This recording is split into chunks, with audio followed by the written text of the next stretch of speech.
ये चैनल केवल मनोरंजन के लिए है। हम किसी भी तरह की अंधश्रद्धा को बढ़ावा नहीं देते। ये बात 4 साल पहले की है, जब मैं मेरे माँ और बीवी रेशमा के साथ सोलापुर शिफ्ट हुआ था।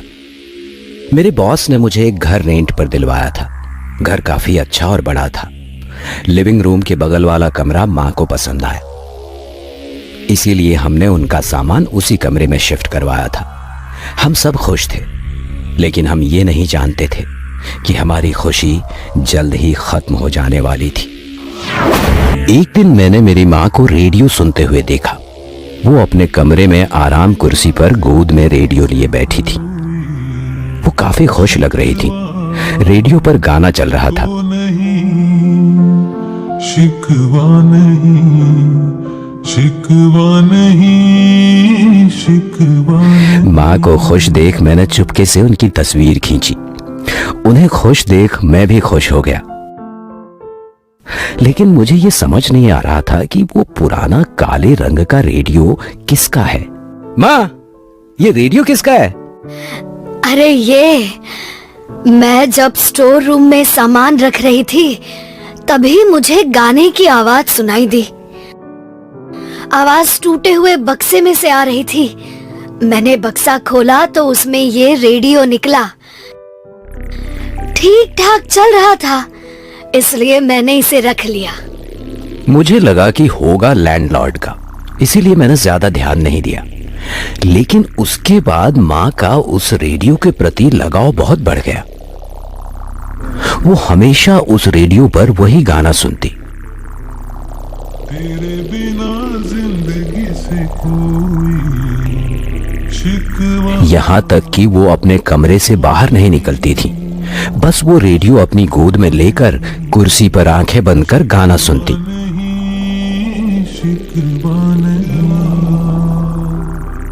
एक रात मैं डाइनिंग टेबल पर खाना खा रहा था। मैंने अपनी बीवी से माँ के बारे में पूछा। तब मेरी बीवी ने बताया कि वो खाना उनके कमरे में रख कर आई है और उन्होंने अभी तक सुबह और दोपहर तक का खाना नहीं खाया है। उन्होंने खाना खाया है या नहीं ये देखने मैं उनके कमरे में गया। मैंने देखा कि वो अभी भी उस कुर्सी पर रेडियो गोद में रखकर आंखें बंद कर गाना सुन रही हैं। वही गाना उनके बगल वाले टेबल पर खाने की प्लेट जैसी की तैसी थी। ये देख मैं गुस्सा हो गया। मैं उनके पास गया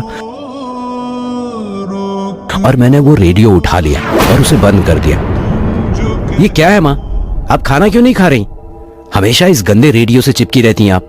ये सुन माँ मुझ पर ही गुस्सा हो गई और उन्होंने कुर्सी से उठकर मुझे चांटा मारा और मुझ पर चिल्लाते हुए बोली, ये गंदा नहीं है, चले जाओ यहाँ से, जाओ जाओ यहाँ से। मेरी माँ ने मुझे चांटा मारा था। मेरे बचपन में जब पापा गुजर गए थे, तब से मेरी माँ ने मुझे कभी भी नहीं मारा था। लेकिन जवानी में उन्होंने मुझे चांटा मारा था। खाना है तो खाओ वरना मर जाओ। मैं उन पर चिल्लाते हुए बोला और वहां से निकल गया। मुझे बहुत बुरा लग रहा था।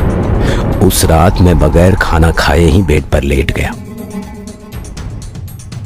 मुझे तो लगता है कि माँ जी उस रेडियो के चक्कर में पागल हो गई है। मैं मेरी बीवी पर चिल्लाते हुए बोला, चुप कर, वो पागल नहीं है। कि तभी हमें माँ की चीखने की आवाज सुनाई दी। मैं घबराते हुए माँ के कमरे की तरफ भागा। उनके कमरे का दरवाजा अंदर से बंद था। माँ क्या हुआ?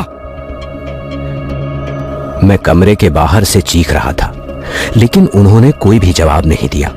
कमरे के अंदर से रेडियो की आवाज तक बाहर नहीं आ रही थी। मुझे कुछ भी समझ नहीं आ रहा था। इसीलिए मैंने और मेरी बीवी ने कमरे का दरवाजा तोड़ा और जब हम कमरे में दाखिल हुए तो हम रो पड़े। माँ! माँ! ये क्या हो गया माँ? ये क्या हो गया? क्योंकि कुर्सी पर मेरी माँ खून से लथपथ पड़ी थी। उनके पेट से खून बह रहा था। पूरा फर्श खून से सना हुआ था। मैंने उनकी सांसें चेक की तो वो मर चुकी थी। शायद किसी ने चाकू घोंपकर उनकी हत्या कर दी थी। लेकिन कमरे की खिड़की बंद थी और दरवाजा भी अंदर से बंद था। तो सवाल यह था कि उनकी हत्या आखिर किसने की? कमरे से कोई कीमती सामान भी चोरी नहीं हुआ था। हमने पुलिस को बुलाया। उनके खून की जांच चल रही थी। पुलिस को मर्डर वेपन तक नहीं मिला था। केस बहुत ही कॉम्प्लिकेटेड बन गया था। पुलिस तो मेरे और मेरी बीवी के ऊपर मां के खून का इल्जाम लगाने पर तुली हुई थी। कुछ दिन बीत गए। मां के इस तरह चले जाने से मैं और मेरी बीवी काफी दुखी थे। एक रात मैं ऑफिस से लौटा तो मैंने रेडियो की आवाज सुनी। तेरे बिना आवाज मां के कमरे से आ रही थी।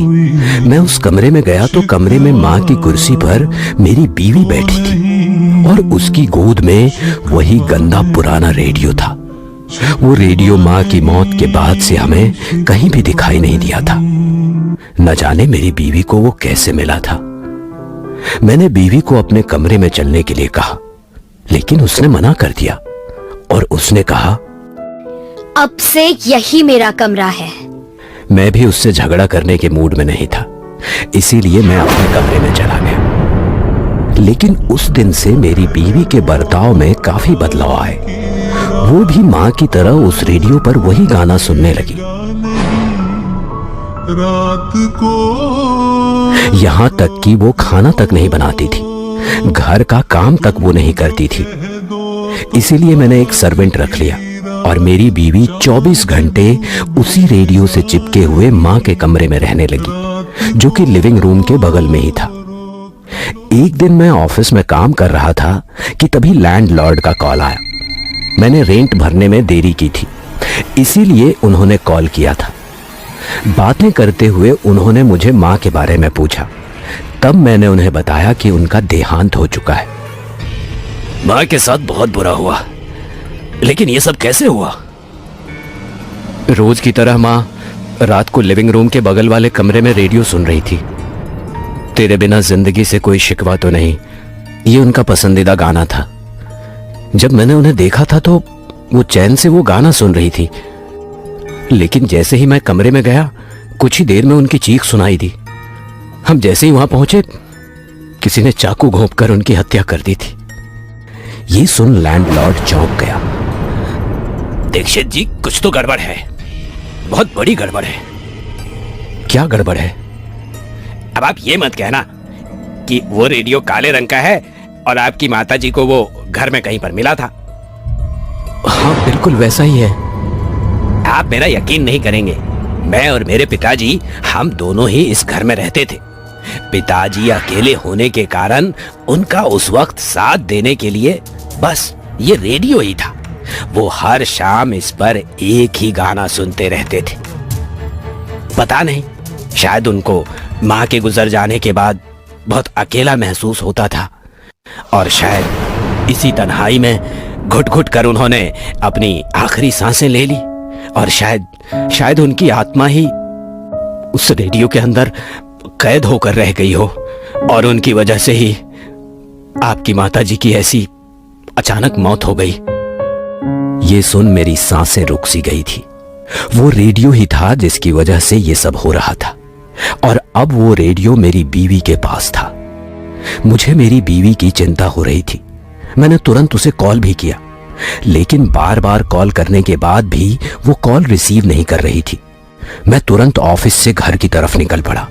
घर पहुंचते ही मैं मां के कमरे में पहुंचा और सामने का नजारा देख मेरे रोंगटे खड़े हो गए।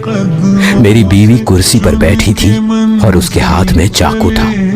कमरे में रेडियो पर वही गाना चल रहा था और मेरी बीवी उसे डरावनी आवाज में गा भी रही थी। मेरे कदमों से चुन के मंजिल चली, अब कोई दूर कोई तुमका साथ मंजिल कभी तो नहीं, तेरे बिना जिंदगी से आवाज किसी बूढ़े आदमी की तरह आ रही थी। उसकी आंखों की पुतलियां सफेद पड़ चुकी थी। रेशमा, तुम ये क्या कर रही हो? और तुम्हारे हाथ में ये चाकू क्यों है? मेरी बात सुनकर भी रेशमा कोई जवाब नहीं दे रही थी, बस एक टक रेडियो को घूरे जा रही थी। उसे ऐसे देखकर मेरा दिल बैठा जा रहा था और गुस्सा भी बहुत आ रहा था। तो मैंने फिर से उसे चिल्लाकर पूछा, तुम कुछ जवाब क्यों नहीं दे रही हो रेशमा? मेरी बात सुनो।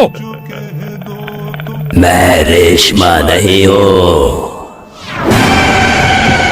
देखिए चाचा जी, मुझे पता है कि आपके साथ क्या हुआ। आपके बेटे ने मुझे सब कुछ बता दिया है। इसमें मेरी बीवी का क्या दोष? उसे जाने दो। मुझे पता है इसका कोई दोष नहीं है, इसीलिए ही तो मैं इसे मुक्ति दिलाना चाहता हूं। मुक्ति? ये कैसी बात कर रहे हो आप चाचा जी? क्यों ऐसा करना चाहते हैं आप? हाँ, सही सुना तुमने। मैं इसे इसके अकेलेपन से मुक्ति दिलाना चाहता हूं। अकेलापन कैसे चाचा जी? मैं उससे बहुत प्यार करता हूं। मैंने हमेशा उसे खुश रखने की कोशिश की। वो अकेला कैसे महसूस कर सकती है? तुम उसे प्यार तो बहुत करते हो, पर अपने काम में इतने व्यस्त हो कि तुम्हें उसका दुख और परेशानी कभी दिखाई ही नहीं दी। शादी के इतने सालों बाद भी वो मां नहीं बन पा रही थी। ऊपर से समाज के ताने सुन सुन के वो तंग आ चुकी थी और अपने ही घर में घुट घुट के जी रही थी। तुम्हें इसका कोई अंदाजा भी नहीं था। तुम ना अपने माँ का ख्याल रख पाए और ना ही अपनी बीवी का। मेरी बीवी किस परेशानी से गुजर रही थी ये मैंने कभी नहीं सोचा था। मैं बहुत नकारा महसूस कर रहा था। मैं अपनी माँ को तो नहीं बचा पाया, पर मैं अपनी बीवी को नहीं खोना चाहता था। मैंने मन में ठान लिया, मुझे जो कुछ भी करना पड़े मैं रेशमा को बचा के रहूंगा। मैं समझ गया था कि ये जो कुछ हो रहा है बस उस रेडियो की वजह से हो रहा है। मैंने मेरे कमरे में जाकर क्रिकेट बैट लाया और बीवी की तरफ बढ़ा। मैंने चाचा जी को कहा, आखिरी बार कह रहा हूं, छोड़ दीजिए रेशमा को, वरना वरना वरना क्या? तुम मुझे नहीं मार सकते। ये सुन के मैं आगे बढ़ा। उसे लगा कि मैं उसे मारने जा रहा हूं, लेकिन मैं टेबल पर रखे रेडियो को बैट से फोड़ने जा रहा था। जैसे ही चाचा जी ने मुझे रेडियो की तरफ बढ़ते हुए देखा, वो बीच में आ गए और